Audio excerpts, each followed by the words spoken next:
ஆத்ம சமர்ப்பணம். ஓம் ஸ்வரூப நிரூபணஹேதவே ஸ்ரீகுரவே நம.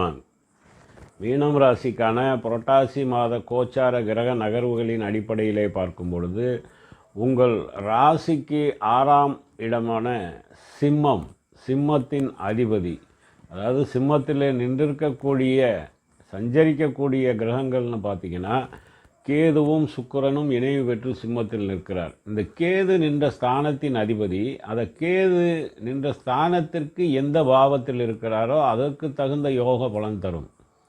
அப்போது இந்த காலகட்டத்திலே புரட்டாசி மாதத்திலே உங்கள் மீனம் ராசிக்கு இல்லை, அதாவது சிம்மம் ராசியில் இருக்கக்கூடிய கேது பகவானுக்கு 2ஆம் இடமான கன்னியிலே அந்த சிம்மத்தின் அதிபதி சூரியன் புதனுடன் இணைவு பெற்று நிற்கிறார். அப்போது புதாதித்ய யோகம் என்னும் யோகம் உங்களுக்கு இந்த மாதத்தில் அமைவது மட்டுமல்லாமல் அந்த சூரியன் நல்ல யோக பலனை தரப்போகிறார். அது கலத்திரஸ்தானம் என்று சொல்லக்கூடிய அமைப்பாக வருகிறது உங்களுடைய ராசிக்கு. ஆனால் கேது நின்ற ஸ்தானத்திற்கு 2ஆம் பாவம். அப்போது இந்த கலத்திரஸ்தானம் அப்படின்னாலே மனைவி கணவன் போன்றவர்களால் அந்த பெண்களுக்கு கணவனால் எதிர்பாராத ஒரு பண வரவு கிடைக்கப்பெறும், நல்ல ஒரு முன்னேற்றம் கிடைக்கப்பெறும். அதாவது பெண்கள் கணவனுடைய இந்த யோகத்தால் மனைவிக்கு ஊதிய உயர்வு, பதவி உயர்வு, அரசு உத்தியோகம் மற்றும் பொறுப்பான ஒரு பதவி கிடைப்பது, இது எல்லாமே நடக்கும். யாரெல்லாம் அரசு வேலைக்கு முயற்சி செய்கிறீர்களோ அவர்களுக்கு, அவர்களுடைய கணவனுக்கு மீனராசியாக இருந்தால் அவர்களுக்கு இந்த மாதத்திலே கண்டிப்பாக அரசு உத்தியோகம் மற்றும் வெளிநாட்டு வேலைக்கு முயற்சி செய்தால் வெளிநாட்டு வேலை, அது மட்டுமல்லாமல் பிரைவேட் கம்பெனிக்கு நீங்கள் முயற்சி பண்ணாலும் கூட உடனடியாக வேலை கிடைக்கக்கூடிய யோக அமைப்பை தரும். அதே நேரத்தில் வெகுமதிகள் அதிக அளவிலே கிடைக்கும். இந்த ராசிக்காரர்களுக்கு இந்த மாதத்தில் எல்லா இடத்திலும் நீங்கள் முன்னிறுத்தப்படுவீர்கள். அது விசேஷ காரியமாக இருந்தாலும் சரி, அல்லது ஒரு அலுவலகத்தில் ஒரு விஷயமாக கூட்டம் நடக்கிறது, அல்லது அலுவலகத்தில் ஒரு ஃபங்க்ஷன் நடக்கிறது, அல்லது எந்த ஒரு விசேஷ காரியத்தில் கலந்து கொள்வதாக இருந்தாலும் சரி, அனைத்து இடங்களிலும் உங்களை முன்னிறுத்துவார்கள். உங்களுக்கு வெகுமதிகள் கிடைக்கக்கூடிய யோக அமைப்பையும் தரும். மேலும் இந்த கலத்திரஸ்தானம்ங்கிறது ஜவுளி தொழிலில் சிறந்து வழங்கக்கூடிய அமைப்பை தரும். யாரெல்லாம் ஜவுளி தொழில் பண்ணுறீங்களோ அவங்களுக்கு நல்ல யோக அமைப்பை தரும். மற்றும் புத்தக வியாபாரம் செய்பவர்கள், தரகு தொழில் செய்பவர்கள், மேலும் இந்த வெளிநாட்டிலே உத்தியோகம் செய்து கொண்டிருப்பவர்கள், இடமாற்றம், நாடு மாற்றம், வேலை மாற்றத்திற்காக முயற்சி செய்து தடை தாமதத்தை அனுபவித்து கொண்டிருப்பவர்களுக்கு அவை அனைத்துமே இந்த மாதத்திலே வெற்றிகரமாக உங்களுக்கு கிடைக்கப்பெறும். மேலும் உங்கள் ராசிக்கு 2இன் அதிபதி மற்றும் உங்கள் ராசிக்கு பாக்கியஸ்தான அதிபதியான செவ்வாய் உங்கள் ராசிக்கு அட்டமத்தில் இருக்கார். அதாவது துலாம் என்ற ராசியிலே செவ்வாய் பகவான், மேசம் விருச்சிகத்தின் அதிபதி, 2 9இன் அதிபதி அங்கே இருந்து அட்டமத்தில் நின்னாலும் அவரால் உங்களுக்கு பாதிப்பு கிடையாது. ஆக்சுவலாக பார்த்திங்கன்னா அட்டமத்திலே செவ்வாய் நின்றால் பாதிப்பு தரும் என்பது தான் விதி. இருந்தாலும் அந்த செவ்வாய் பகவானை குரு பகவான் உங்கள் ராசிக்கு சுகஸ்தானம் என்று கொள்ளக்கூடிய மிதுனத்திலே ராசிநாதன் நின்று 5ஆம் பார்வையாக செவ்வாயை பார்ப்பதனால் இதுவரை இருந்து வந்த அடிதடி பிரச்சனைகள், அதனால் இருந்த நீதிமன்ற வழக்கு விவகாரங்கள் அவை அனைத்தும் உங்களை விட்டு மாறும்.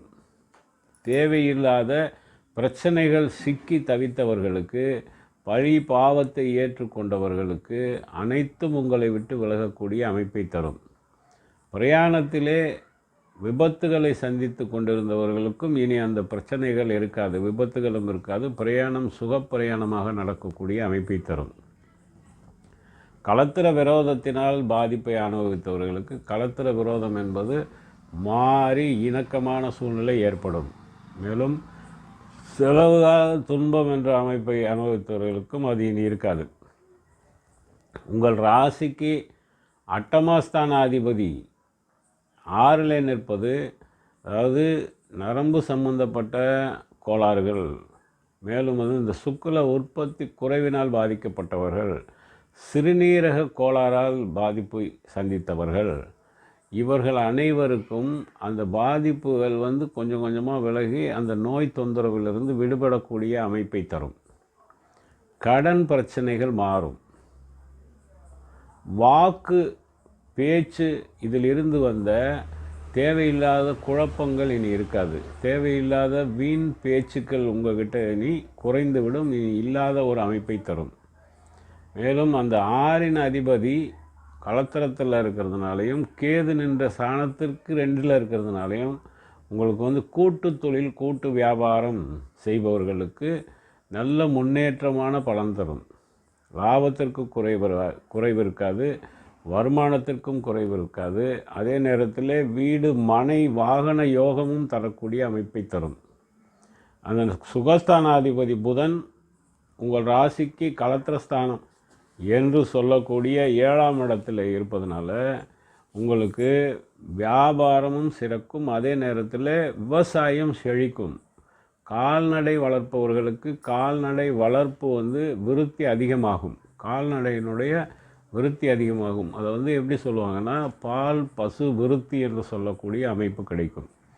கால்நடைனா கால்நடை மாடு, பன்றி, நாய் போன்றவை வளர்ப்பவர்கள், ஆடு போன்றவை வளர்ப்பு விற்பனை செய்பவர்கள், வளர்ப்பவர்களுக்கும் சரி விற்பனை செய்பவர்களுக்கும் சரி நல்ல ஒரு விலை கிடைத்து லாபம் கிடைக்கக்கூடிய அமைப்பு. அது மட்டுமல்லாமல் நண்பர்கள் உறவினர்களால் உங்களுக்கு உதவி கிடைக்கப்பெறும். நண்பர்களால் வருமானம் கிடைக்கக்கூடிய அமைப்பையும் தரும். நீரினால் லாபம் கிடைக்கக்கூடிய அமைப்பு. நீர்நிலைகளை ஏற்படுத்துவதற்கான மாதமாகும் இது. உங்களுக்கு இந்த மாதத்தில் நீர்நிலைகளுக்கு நீங்கள் முயற்சி செய்து நீர்நிலைகளை ஏற்படுத்தினால் நல்ல நீர் கிடைக்கக்கூடிய யோக அமைப்பையும் தரும். வெளிநாட்டு பிரயாணங்கள் அடிக்கடி ஏற்படக்கூடிய அமைப்பையும் தரப்போகிறது. வெளிநாட்டு தொடர்புள்ள தொழில் அனைத்தும் நல்ல முன்னேற்ற பலனையும் தரும். வெளிநாட்டு முயற்சிகள் அனைத்தும் உங்களுக்கு சாதமாக முடியக்கூடிய அமைப்பையும் தரும். அந்த விரயஸ்தானம் என்று சொல்லக்கூடிய கும்பத்திலே சனி ராகு இணைவு இருக்கிறதுனால அகால தூக்கம் அகால உணவு என்ற பாதிப்பில் இருந்தவர்களுக்கு இந்த தூக்கம் உணவு எல்லாமே ஒரு சுகமான அமைப்பாக மாறப்போகிறது.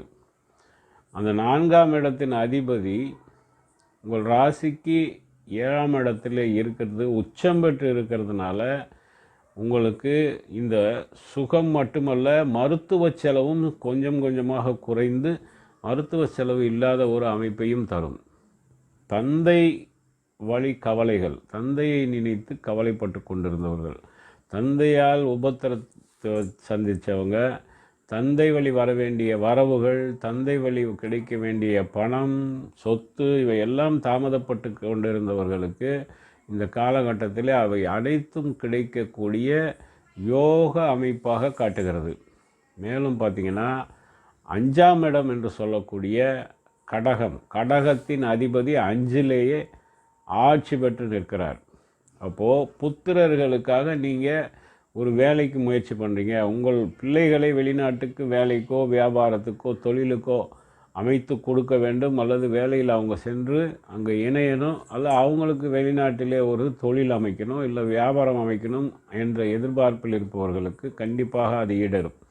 ஏன்னா புத்திரர்களுக்கு யோகா அமைப்பு தரக்கூடிய 5ஆம் இடத்தின் அதிபதி மனோகாரகன் ஆட்சி பெற்று நின்று நல்ல யோக பலனை தருகிறார்.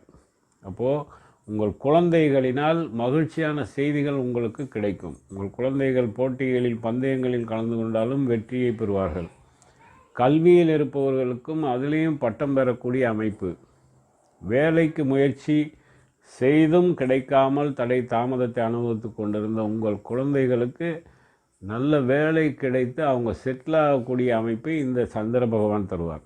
மேலும் நீர் சம்பந்தப்பட்ட தொழில் செய்பவர்கள், வெள்ளை உணவு சம்பந்தப்பட்ட வியாபாரம் செய்யக்கூடியவர்கள், ஒரு நாளில் வியாபாரமாகக்கூடிய பொருட்களை விற்பனை செய்யக்கூடியவர்கள், இவர்கள் அனைவருக்குமே யோக அமைப்பு. அந்த வியாபாரம் விறுவிறுப்பாக நடைபெறும். வியாபாரம் சூடு பறக்க நடந்து நல்ல லாபமும் கிடைக்கப்பெறும். மேலும் இந்த சுக்கிரன் சம்பந்தப்பட்ட தொழில் செய்கிறார்கள் இல்லையா, வட்டி தொழில், உங்கள் ராசிநாதன் சம்பந்தப்பட்ட வட்டி தொழில், இது எல்லாமே வந்து உங்களுக்கு நல்ல ஒரு பலனை தரப்போகிறது. அதாவது இது வரைக்கும் நீங்கள் கொடுத்த இடத்துல வட்டியும் வரல அசலும் வரல அப்படிங்கிற ஒரு பாதிப்பில் இருந்தவர்களுக்கு அசலுடன் சேர்ந்து வட்டியும் வரக்கூடிய அமைப்பை தரப்போகிறது. மேலும் பார்த்திங்கன்னா இந்த மாதம் புரட்டாசி மாதம் மீன ராசிக்காரர்களுக்கு அனைத்து விதத்திலும் நற்பலன் தரக்கூடிய மாதமாக அமையப்போகிறது.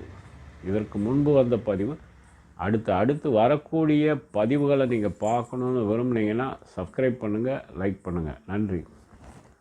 ஓம் சிவாய நம.